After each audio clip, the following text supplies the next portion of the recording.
Salut, c'est El Ousto, la légende des internets. Alors là, je prends un putain de risque parce que je fais une vidéo sur la Charte des valeurs québécoises qui a récemment changé de nom pour Charte accommodement, je sais pas quoi, là, genre 15 km de ligne de charte. Là. Alors j'essaierai pas de trouver le nom, mais on sait tous de quoi je parle parce que c'est un sujet justement qui est très délicat et qui est très quand même encore de l'heure, là, justement on est en élection là-dessus là, presque. Donc, j'ai pas de position ferme parce que je tiens pas à choquer personne, j'essaie juste de clarifier vos idées peut-être. Alors, je vais essayer de trouver des arguments pour, contre, essayer d'aller dans le sujet là. Donc ici, argument pour la charte. On a Charles contre la charte, excusez-moi. Charles Taylor, donc de la commission Bouchard-Taylor, donc c'est lui qui avait investigué ça et qui voudrait qu'on continue les accommodements raisonnables. Donc, lui, ce qu'il dit, c'est que ça propose une société qui est plus étroite et qui ça va donner une petite république du Québec où il n'y aurait pas de créativité. Donc, c'est ça qu'il dit. Je dirais qu'il n'y a pas tout à fait tort, là. Parce que dans un sens, oui, les signes religieux, c'est quelque chose qui apporte qui est un type de liberté, qu'on peut voir une créativité là-dedans, surtout à Montréal.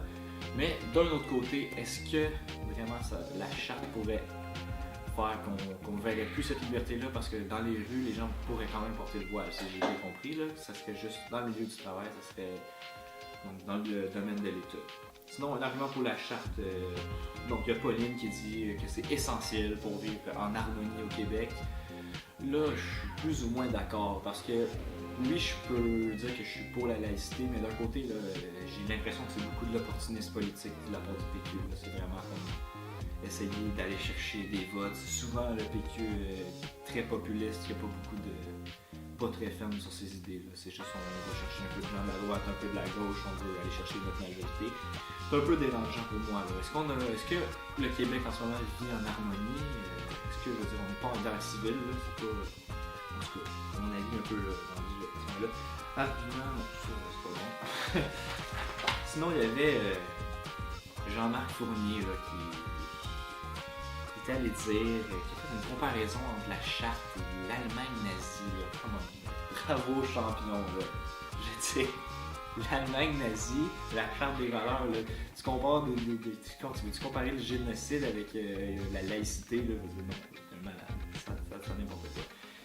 Sinon, tout le monde a sûrement vu Dalila Awada, la jeune fille qui avait passé à Tout le monde en parle, qui s'est fait vraiment avoir. Il y a un argument ici qui est intéressant, qui est contre la charte. Là, j'ai beaucoup d'arguments contre la charte, mais je ne suis pas vraiment contre la charte, là, juste que ça soit clair. Là, parce que j'ai pas de position ferme. Elle avait dit on fait sans cesse la promotion de l'égalité homme-femme, mais en réalité, les principales qui vont occuper, c'est les femmes qui vont écoper. Et je te dirais que c'est assez intéressant comme argument parce que oui, si on enlève les signes religieux, quand on parle de signes religieux, là, tout le monde pense au voile. Au voile, c'est quasiment rendu la charte du voile. Puis ça, c'est les femmes qui le portent. Puis il y en a beaucoup là-dedans, j'ai l'impression. Là, ce qu'on dit, c'est qu'il y en a plein qui le portent par conviction.